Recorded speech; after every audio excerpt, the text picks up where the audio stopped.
भ्रष्टाचाराचे प्रकरण पुढे येत आहे। सुरुवातीलाच राज्यातील कंत्राटी नोकर भरतीचा विषय आम्ही काढला। महाराष्ट्रामध्ये अनेक ठिकाणी मोर्चे आंदोलन झाले, तरुण रस्त्यावर उतरला आणि शासनाने 9 कंपन्यांना दिलेला कंत्राटी पद्धतीचा GR रद्द करण्याचा निर्णय घेतला, तशी घोषणा केली।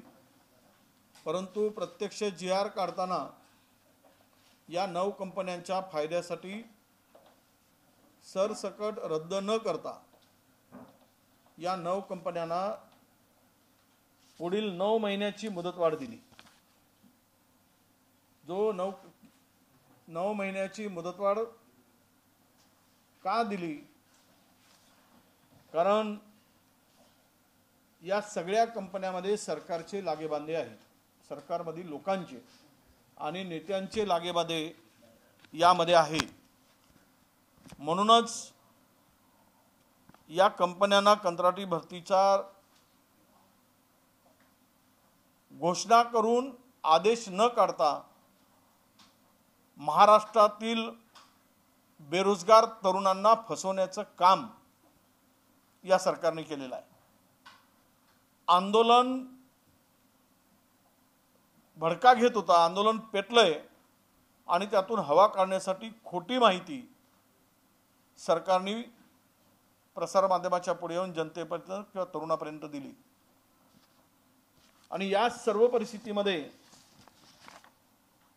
21/7/2024 पर्यंत या सर्व कंपन्यांना 9 महिन्याची मुदतवाढ देऊन 600 कोटी रुपयाचं काम या 9 महिन्यामध्ये प्रत्येक कंपनी करणार आहे। आता 600 कोटी रुपयाचं काम 9 महिन्यात करेल एक कंपनी। 9/7/9/81 म्हणजे जवळपास 8,000 कोटी रुपये या कंपन्या सरकारच्या तिजोरीतून घेणार। निम्मे पैसे कंत्राटी पद्धतीने भरलेल्या बेरोजगारांना देणार आणि निम्मे पैशाची विल्हेवाट म्हणजे 4,000 कोटी रुपयाची विल्हेवाट या कंपन्या स्वतःची झोळी आणि सत्ताधाऱ्यांची झोळी भरायसाठी, सत्ताधाऱ्यांचे खिसे गरम करायसाठी याचा वापर केला जाणार आहे। मी सरकारला या माध्यमातून आवाहन करतोय की तुम्ही हा GR रद्द करण्याची घोषणा करताना 9 महिन्याची मुदतवाढ का दिली? का तरुणांच्या भावनांशी तुम्ही खेळतात? तुम्हाला रद्द करायचं नव्हतं तर तुम्ही घोषणा करून तरुणांना फसवण्याचं काम का केलं? बेरोजगारांना फसवण्याचं काम का केलं? हे या सगळ्या परिस्थितीमध्ये हे सरकारचं धोरण या कंपन्या जगवण्याचा उद्देश या सरकारचा आहे। म्हणजे पुढच्या 9 महिन्यापर्यंत या कंपन्या अस्तित्वात ठेवायच्या, जिवंत ठेवायच्या, त्यांना काम द्यायचं आणि हळूच लोकांचा विसर पडला की पुन्हा या 9 कंपन्यांना कंत्राट देऊन मोकळं व्हायचं आणि सर्व काम जैसे ते पुन्हा सुरू ठेवायचं, अशी यामागची भूमिका आहे। मी म्हणूनच मगानी पण बोललो, आपल्या माध्यमातून महाराष्ट्रातील तरुणांना, बेरोजगार तरुणांना मी आवाहन करतो आहे की हा तुम्हाला मुळासकट उद्ध्वस्त करणारा निर्णय सरकारने घेतलेला आहे। आपण आमच्याही अनेक ठिकाणी हजारोच्या तरुणांच्या मोर्चा आणि आंदोलनासाठी पाचारण केलं होतं, आम्हालाही बोलवलं होतं। आम्ही जाणार होतो, औरंगाबादला जाणार होतो, बीडला जाणार होतो, सातारा, बुलढाणा या जिल्ह्यामध्ये मोठ्या मोठ्या सभा बेरोजगारांनी आयोजित केलेल्या होत्या। त्यावेळेस बेरोजगार हातातून बाहेर जात आहे, सत्ताधाऱ्यांच्या विरोधात उभा होत आहे, म्हणून त्यांना खोटं बोलवून त्यांची फसवणूक करण्याचं, चिटिंग करण्याचं काम अक्षरशः सरकारने केलेलं आहे। दुसरा विषय अत्यंत महत्त्वाचा की हे सर्व कुठलंही काम सेंट्रलाइज करायचं। या राज्यामध्ये आरोग्य विभागाचे मोठमोठे हॉस्पिटल आहेत, डिस्ट्रिक्ट हॉस्पिटल आहेत, ग्रामीण रुग्णालय आहेत, तालुका लेवलवर आणि पब्लिक हेल्थ सेंटर PHC आणि जिल्ह्यातील अनेक जिल्हा स्तरावरचे रुग्णालय, महिला रुग्णालय असतील, चाइल्ड रुग्णालय असतील, या सर्व रुग्णालयामध्ये स्थानिक पातळीवर टेंडर काढून स्थानिक लोकांना घेऊन साफसफाईचं काम केलं जायचं. परंतु सरकारमधील 3 कंपन्यांना पुनश्च फायदा करून देण्यासाठी या सरकारने आता अलीकडेच 638 कोटी रुपयाच्या प्रशासकीय मान्यता दिलेली आहे. मला माहीत आहे की त्या कंपन्या त्याच आहेत ज्या आत्ता कार्यरत आहेत आणि ज्यांच्या मालकीच्या आहेत, सत्ताधाऱ्यांच्या जवळच्या आहेत, सत्ताधाऱ्यांच्याच आहेत. त्याच कंपनीला काम देण्यासाठी 21 एप्रिल 2022ला प्रशासकीय मान्यता क्रमांक 1 आणि 18 सप्टेंबरला 2023ला ही नव्यानं प्रसिद्ध करण्याचं काम हे केलं गेलं आहे. आता ह्यामध्ये कदाचित म्हणतील की प्रशासकीय मान्यता क्रमांक 1 मुद्दाम 2022 मे पर्यंत तुमची सरकार होती असे म्हणून ते आर्ग्युमेंट करू शकतात आणि ते करतील. मला सरकारला विचारायचं आहे, त्यावेळेस हे प्रशासकीय मान्यता दिली गेली त्यावेळेस तो केवळ जिल्ह्यातील जिल्हा रुग्णालयासाठी होती. म्हणजे पुन्हा कन्फ्युजन नको, जे जिल्हा रुग्णालये होती त्यावेळेपुरतीच होती आणि ते स्थानिक पातळीवरची प्रशासकीय मान्यता होती. यांनी हे प्रशासकीय मान्यता क्रमांक 2 देत असताना महाराष्ट्रातील सर्व रुग्णालयांची एकत्रित ही प्रशासकीय मान्यता दिली आणि त्याची किंमत 638 कोटी रुपये असून हे 5 वर्षासाठी जवळपास 3200 कोटी रुपये या कंपन्यांना 5 वर्षासाठी दिले जाणार आहेत. दरवर्षाची वाढ यामध्ये आहे.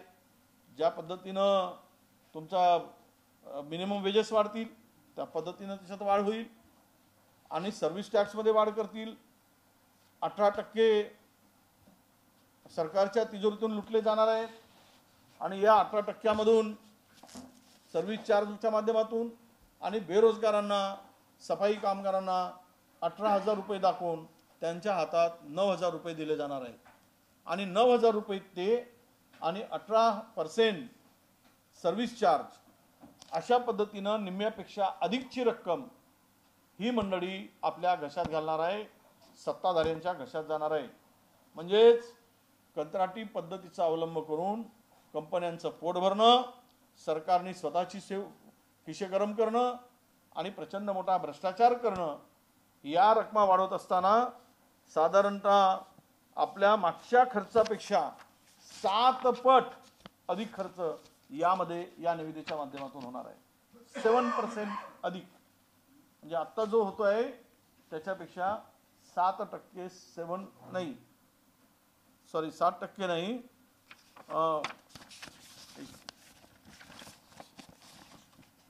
मागच्या पेक्षा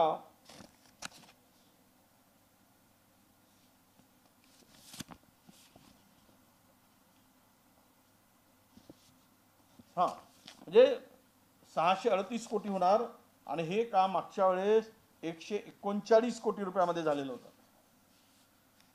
सर्व रुग्णालयांच्या सफाईचं काम आता सेंट्रलाइज करून 638 कोटी रुपयाचा चुना या सर्व स्थितीमध्ये लावलं जाणार आहे. हा भ्रष्टाचार किती पराकोटीला गेलेला आहे. सर्व भ्रष्टाचारामध्ये कशी हे लोळून निघत आहेत. यांना कशाचीही लाज वाटत नाही. बिनधास्तपणे तिजोरी लुटण्याचं काम, बेशरमपणाने असे निर्णय घेऊन जनतेच्या पैशाची, घामाच्या पैशाची विल्हेवाट कधी नव्हे एवढा भ्रष्टाचार आता राज्यामध्ये या माध्यमातून सुरू झालेला आहे. टेंडर पे टेंडर, तारीख पे तारीख असतं तसं टेंडर पे टेंडर निकालो, सगळं सेंट्रलाइज करा आणि त्यातून मोठ्या प्रमाणात मलिदा कमवा, अशा पद्धतीचे काम सुरू झालेलं आहे.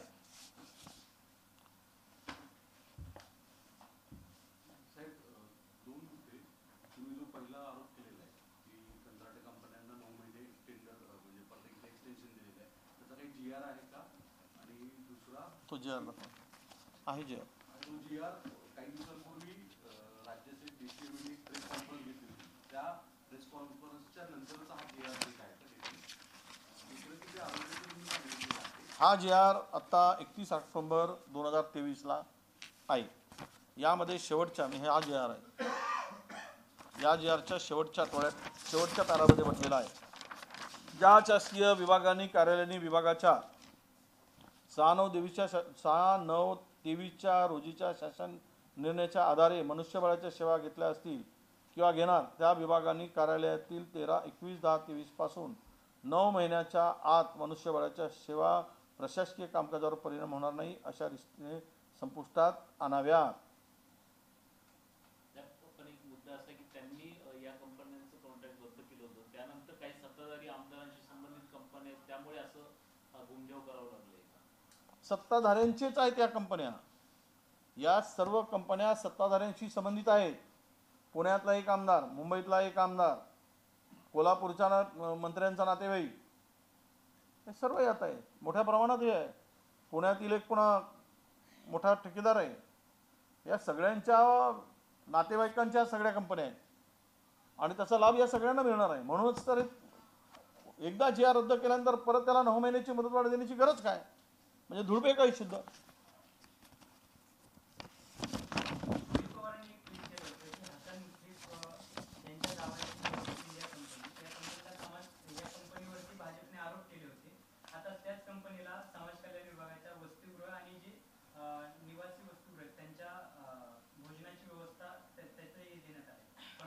हो, त्या कंपनीला त्यांनी शुद्ध करून घेतलं. भारतीय जनता पक्षाने, शिंदे सरकारने त्याच्यावर गोमूत्र शिंपडलं, त्याला वॉशिंग मशीनमध्ये स्वच्छ करून घेतलं, प्युअर निरमा पावडर घातला आणि रिन साबणनी घोटून ती कंपनी शुद्ध करून घेतली, स्वच्छ करून घेतली.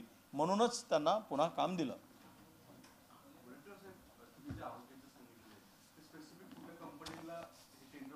आता ही प्रशासकीय मान्यता दिलेली आहे. पुन्हा त्याच कंपन्या येणार आहेत ज्या कंपन्यांना आता हे सगळ्या टेंडर मिळत आहे, त्यांच्यासाठीच केलेली सोय आहे. अजून निविदा व्हायच्या आहेत. प्रशासकीय मान्यता 638 कोटीला 5 वर्षासाठी हे काम काढावं अशा पद्धतीनं दिलेलं आहे. त्याचा जी आर आमच्यापाशी आहे प्रशासकीय मान्यतेचा. हा जी आर आहे 18 सप्टेंबर 2023. राज्यातील आरोग्य संस्थांमध्ये बाह्य यंत्रणेद्वारे मेकॅनिझम क्लिनिंग सर्व्हिस सुरू करण्याबाबत.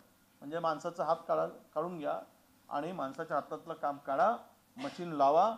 त्या हॉस्पिटलमध्ये मशीन जाऊ शकत नाही, कुठे मोटरसायकल घुसत नाही, तिथे मशीन घुसवतील आणि काम करतील याच्या पद्धतीनं. म्हणजे मशीनच्या साहाय्यानं मेकॅनिझम क्लिनिंग सर्व्हिस.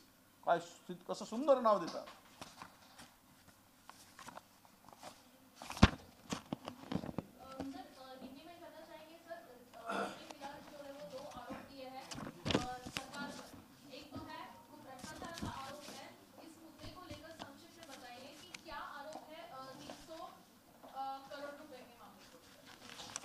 नहीं, देखिए पहला तो ये आरोप है कि राज्य में जो हॉस्पिटल है,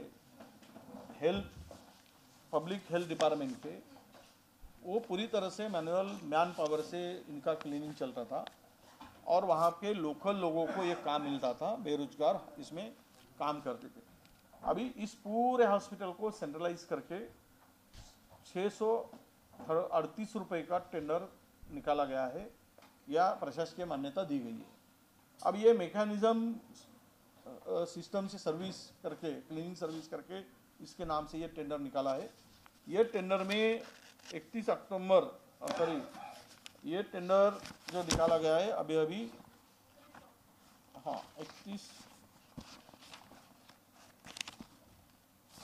18 सितंबर 2023 को. अब इसमें यही काम जब मैन पावर से किया जाता था तो 138 करोड़ रुपए में पूरे राज्य के अंदर में ये काम होता था. आज इसके ऊपर 638 करोड़ रुपए सालाना होगा और 5 साल के लिए अगर ये टेंडर निकालेंगे तो ये 3,500 के आसपास, 3,500 करोड़ के आसपास इसकी कास्ट होगी. हर साल में बढ़ेगा. इसमें नुकसान सरकार का ये है, इससे भी बढ़कर ये तो टेंडर कास्ट है, इसके बढ़कर 18% GST वो भी एक्स्ट्रा होगा. और विशेष रूप से शासन को ये काम जो 150 करोड़ के आसपास में होता था हर साल, तो 638 करोड़ रुपए सालाना खर्चा करने की जरूरत क्या पड़ी। इसमें किसको कितना हिस्सा जाने वाला है, और ये कंपनी किसी विशिष्ट 2-3 कंपनी के फायदे के लिए, जो आज सरकार की कंपनियां काम कर रही है ये प्राइवेट इसमें, उसी को फायदा पहुंचाने के लिए ये भी टेंडर और ये मान्यता दी गई है, और इससे पूरी सरकार की तिजोरी की लूट होने वाली है। सालाना अगर हम लोग 300 रुपये 350 करोड़ रुपए भी बचा पाए तो 5 साल के अंदर में 2000 करोड़ का चूना ये कंपनियां लगाने वाली है। इनमें सफाई कामगार के नाम से जो पैसा उठाया जाएगा उसको तो लुटा ही जाएगा, पर ये मैकेनिज्म क्लीनिंग सर्विस से आज हाथों का काम भी छीना जाएगा, और जहाँ पे मशीनरी का वापर करके स्वच्छता की बात करेंगे वहाँ तो कोई गाड़ी भी नहीं जा सकती, ऐसे हॉस्पिटल है। तो क्या जरूरत थी, जो काम इतने सालों से मैनुअल पद्धति से मैन पावर से किया जा रहा था, तो इसकी जरूरत क्या थी। इसकी जरूरत यही थी कि सरकार के लोगों को फायदा पहुंचाने के लिए, सरकार के कंपनियों को फायदा पहुंचाने के लिए ये सेंट्रलाइज टेंडर निकाला गया है। सर, इसी प्रकार का आरोप जो है वो अभी फिलहाल जो विपक्षी नेता है, जैसे पूर्व मेयर किशोरी पेडनेकर हो या संजय राउत इनके भाई हो, इसी प्रकार के आरोप कॉन्ट्रैक्ट लेने के बारे में जो है वो सरकार ने किए थे, और अभी सेंट्रलाइज संस्था के द्वारा उनकी इंक्वायरी होते हुए नजर आ रही है। सर, आप भी कुछ ऐसे ही कदम उठाने की कोशिश में रहेंगे? नहीं, देखिए, टेंडर हम सब के, पिछला भी समाज कल्याण के टेंडर के बारे में हमने प्राइम मिनिस्टर से लेकर तो हमने सबको अवगत कराया, फिर भी उन्होंने टेंडर फाइनल करके वर्क ऑर्डर दे दिया है। अब हम चिल्लाने का काम करते हैं, सत्ता उनकी है, पर जनता के पैसे को लूट जो चल रही है ये हो, या कंत्राटी पद्धति से भी नव कंपनी का भी काम हो, और ये सब जो चल रहा है ये क्लियर ये बहुत बड़ा भ्रष्टाचार राज्य में चल रहा है। और ये मिलकर सामूहिक, सबने मिलकर एक साथ मिलकर ये भ्रष्टाचार कर रहे हैं। एक में के हाथ को हाथ पकड़ के तुम भी खाओ हम भी खाए, कोई देखे ना पाए, बस यही काम चल रहा है। और लूटो, जितना लूट सकता है लूटो, लूट के भागो, और कोई लूटता भी नहीं तो उसको जेल में भगाओ, जेल में डालो, यही काम हो रहा है, ओपन चल रहा है। अब जनता को सामने ये विषय लाकर लोगों को तो कम से कम पता चले कि राज्य में क्या चल रहा है। हमें मालूम है कि हमने इतने सारे 10 पत्र लिखे थे समाज कल्याण के बारे में, फिर भी वर्क ऑर्डर हुआ है। अब क्या करेंगे, इससे ज्यादा हम क्या कर सकते। हमने तो एंटी करप्शन को लिखा, हमने तो सीबीआई को लिखा, हमने तो ईडी को लिखा। अब जिसके बारे में चर्चा थी, जिसके बारे में ईडी की इंक्वायरी थी, डराया जा रहा था, अभी उसी को काम बांटे जा रहे हैं, तो क्या कहेंगे। सब अंधा कानून है, पुराना वो पिक्चर की याद आ रही, अंधा कानून, इससे ज्यादा। जिल्हाधिकारी आणि प्रशासनाकडून खोट्या कुणबी नोंदी ज्या आहेत त्या तयार करण्यात येत आहेत असा आरोप जो आहे तो प्रकाश शेंडेंनी केलेला आहे, या आरोपाकडे कसं पाहता? नाही, आता प्रकाश शेंडेंनी केलेला आरोप मी पाहिला नाही, पण एक नक्की आहे की आपण चुकीचं काहीही सरकारने करू नये, खोट्या नोंदीच्या आधारे करू नये। जे असतील पुरावे असतील, जुन्या नोंदी असतील, त्या आधारे जर सरकार करत असेल तर आम्ही त्याच्या संदर्भात काही भूमिका बोलणार नाही, परंतु सरसकटला आमचा विरोध आहे। खोट्या नोंदी दाखवून काही करत असतील गडबड, त्यालाही आमचा विरोध आहे। नाहीतर आम्ही आता आमच्या छोट्या समाजाला सांगणार आहोत अनेकांना, बाबा रे, हे सगळे आरक्षण त्यांना देऊन टाका आणि आम्हाला ओपनमध्ये घेऊन टाका, आम्ही जातो अरबी समुद्रात आणि तुम्ही या मागून आम्हाला धक्का द्या आणि बुडवून टाकून मारून टाका, म्हणजे तुम्हाला खूप आनंद होईल, तुम्ही जगा आम्ही मरू। आता ही भूमिका आम्हाला तर पुढे सांगावं लागणार आहे। ठेवून द्या अरबी समुद्राच्या पुढे, ते याच्यावर असतं ना, ते तिथे न्या आणि ढकलून द्या, म्हणजे आम्हाला मुक्ती तरी मिळेल, तुम्हाला शक्ती मिळू दे आणि आम्हाला मुक्ती मिळू दे। सर, ओबीसीच्या संदर्भात हायकोर्टात याचिका करण्यात आलेली आहे। ओबीसींना जे मंडल कमिशन आयोगाने ज्या पद्धतीने आरक्षण दिलेलं होतं ते खरं तर कोणत्या बेसिसवरती देण्यात आलं, त्यांची सर्वेक्षण करण्यात नाही आली, असा मुद्दा जो आहे तो संपूर्ण याचिकाकर्त्याने कोर्टात मांडलेला आहे। त्या संदर्भात महाधिवक्त्यांनी सुद्धा आपली भूमिका मांडली आहे। 3 जानेवारीला पुढची सुनावणी आहे, पण या सगळीकडे कसं पाहताय?